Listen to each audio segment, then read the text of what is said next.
The Laschel instruments are based upon a few very basic concepts that are patented. One of those concepts is that a suture knot is a minimal factor of 3.2 times the thickness of a single strand of suture. This enables us to make a fail-safe suture cutter for the assistant. Now, during surgery, in every type of surgery, whether it's medical, dental, veterinary, or podiatric, the surgeon wants his assistant to cut it sometimes 2 millimeters above the knot, sometimes right on the knot. And most of the time, the area of surgery is very restricted, and visibility is restricted, and it's not very visible.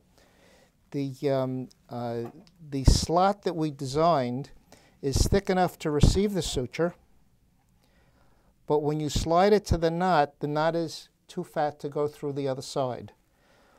Now, this blade never loses cover of the face, so it cannot cut anything that's not in the slot. It can only cut what is in the slot, and since only suture can fit into the slot, suture is the only thing that can be cut and not tissue. So with this, and even in a deep hole, as in a open heart surgery and a changing of a heart valve, the assistant slides the suture into the slot and slides the instrument down to the knot. The knot is too fat to go through the other side, and it leaves a perfect 2 millimeter tag. Now, there are different sizes of this. And as well, we make them straight for the plastic surgeon. Sometimes the plastic surgeon wants to cut the suture 2 millimeters above the knot, as they would want to in a tummy tuck or a reduction or augmented mammoplasty. And other times, when they're placing interrupted subcuticular sutures of the absorbable kind, where they want as minimal amount of suture sticking above the knot as possible, because the more suture that's there, the more serous exudate is formed, and sometimes it causes too much serous exudate, and some fluid comes out of the wound, and it appears that it might be an abscess, which it isn't. Now, when we make it straight, we can cut the suture, lead into the slot one way. It will leave 2 millimeters above the knot. Turn it around, and it will cut it right on the knot without cutting the knot. Because as you cut, it lifts up the suture and slides it away and cuts it right on the knot. Now, we've been able to take this concept and put it into all different sizes of needle holders. Now, one of the more popular ones is the 6-inch Mayo Hager.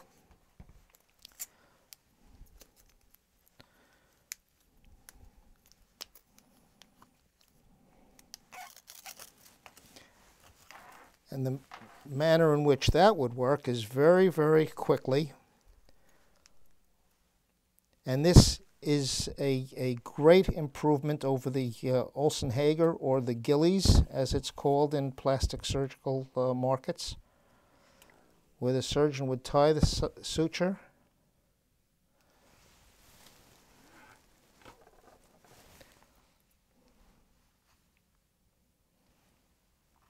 Okay.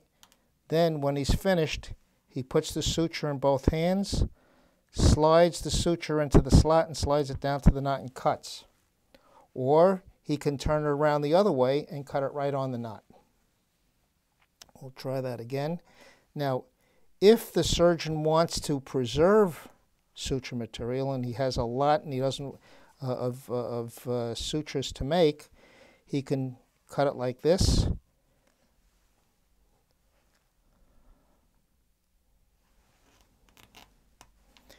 And he doesn't have to cut 2 at a time. He can cut 1 at a time. And cut like this, and then come back and cut this one. And it's just about the same size. But the important thing is that this blade is always protected. The blade never loses cover of the face. Now, also on the instrument are numbers and letters. this particular instrument reads 20 CGS 0/50. So this means that that slot size is 20 thousandths of an inch. It works with chromic gut and synthetic sutures 0 to 50 and silk 1 to 40. And the reason why silk has a different range than chromic gut and synthetic is because silk is a more compressible suture and makes a smaller knot. And that's why you have a wider range. But each slot size works with 5 continuous sizes of suture, either chromic gut and synthetic or silk. Now this is important also because there wouldn't be too much duplication. For instance, a dentist would never use sutures that are outside this range. For gynecology, where they would use something like this, this is also 20 thousandths, and that's geared for those types of sutures. But in equine surgery, this one has a 28 thousandths of an inch slot and works with sutures of the entire range from number 4, not 40, number 4 to 20. So it covers a wider range of suture.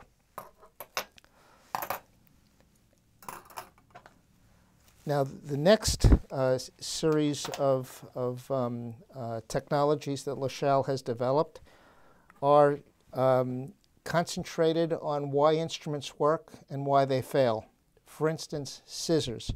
Scissors do not cut by cutting, they cut by shearing. Scissors don't fail because they get dull, they fail because they get loose. They get loose because 2 hardened blades come together under pressure, and that pressure is greater than the resistance provided by the screw or the rivet. So what happens is, when these things continue to work over a period of 2 or 3 months, the doctor then has to go like this to antagonize the blades together so that the shear works.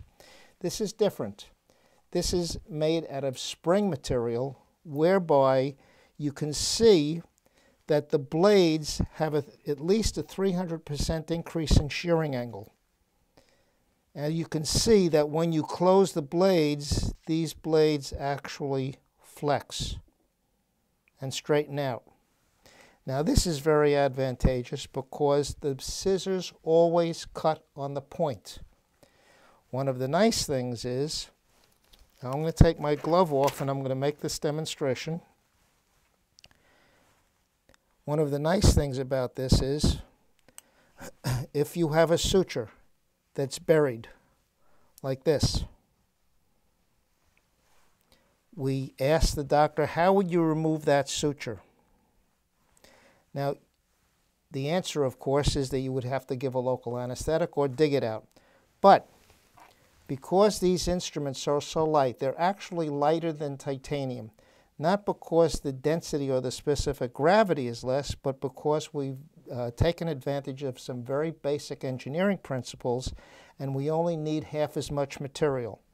So those engineering principles are, we've taken advantage of placing concavities and convexities in the instrument to make a flexible instrument stronger by adding the beam strength. And the beam strength comes from the convexities and concavities.